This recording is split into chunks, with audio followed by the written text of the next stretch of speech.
Hi everybody, welcome to episode 3 of Datus Interruptis. This is a continue on from episode 1, the sandwich soliloquy guy. I just came back from a date with him, date number 2.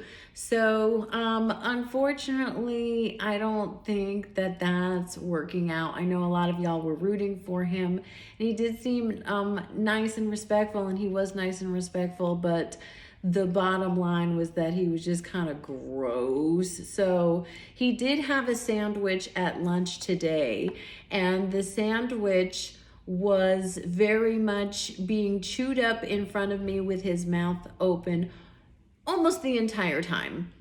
And I think the only thing and he kept talking to me with chewing at the same time. And every time he would say something to me where I would respond, I would just finish chewing and then say something. And I kept trying to look away. It was just disgusting. What do you do in that situation? You do say to another adult, please stop chewing with your mouth full in front of me and keeping it open is disgusting. And oh, sheesh. So, the only thing was I was so hungry because he picked me up at 12:30 and insisted on taking the scenic route even though it was a gray day. So it was an hour later that we got there, 1:30 for lunch, and the place he picked was packed. And he's like, I don't know why there's so many people. I'm like, because it's a Friday on the holiday weekend of a crazy busy time of year when everyone's off. And this place is obviously known. He's like, oh, okay. I'm really. So he said he was sorry, but then we went somewhere else and we were having trouble getting the service. They sat us down and nobody came to see us for a good 15 minutes. And I started trying to get the attention to wave, and he's like, no. And he didn't want me to get the attention. And it was like, but we need to get served. And so I'll be nice about it. I was just going to say, hey, do you know if we can order food or drinks or anything? Because if you're sitting there 15, 20 minutes and nobody brings you any water, it's okay to say something. So that was kind of unfortunate. And, throughout lunch, he really didn't ask me almost anything about myself. It was really me asking him a lot. And also just he was just kind of pessimistic about just everything. Just kind of just seemed like a pessimistic outlook. I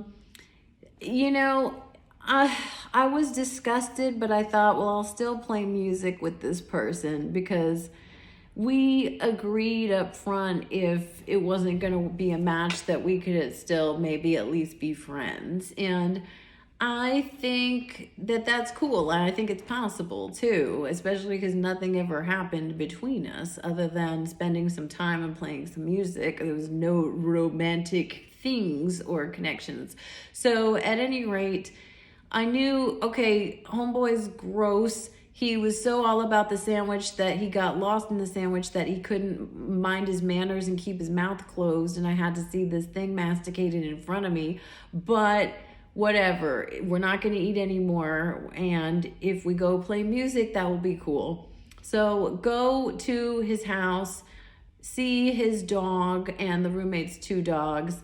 The whole house kind of smells like dog, which is kind of gross to me. I know I'm a cat person and I'm sorry. Some people's houses, it was 2 giant Siberian Huskies and this pug.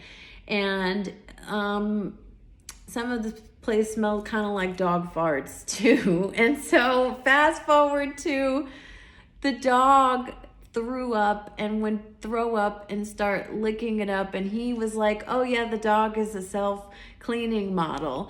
And I was like, wait, what? And so I was realizing he's not going to clean it up after his dog. And I had to run outside to the balcony. I thought I was going to be sick. And he's like, really? And I was like, I'm sorry.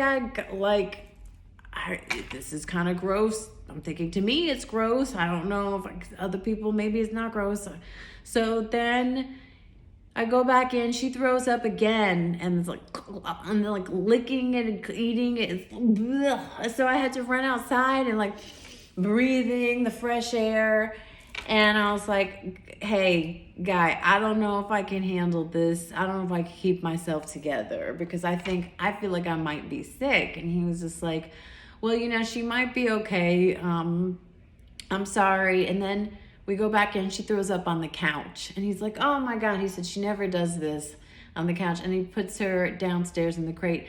And, you know, I'm just like, okay. He convinces me to do 2 songs. The first song went okay, and luckily the dog was not there throwing up. The second song, he says is too poppy, and I'm like, okay, I should go home now. And so, smoking cigarettes.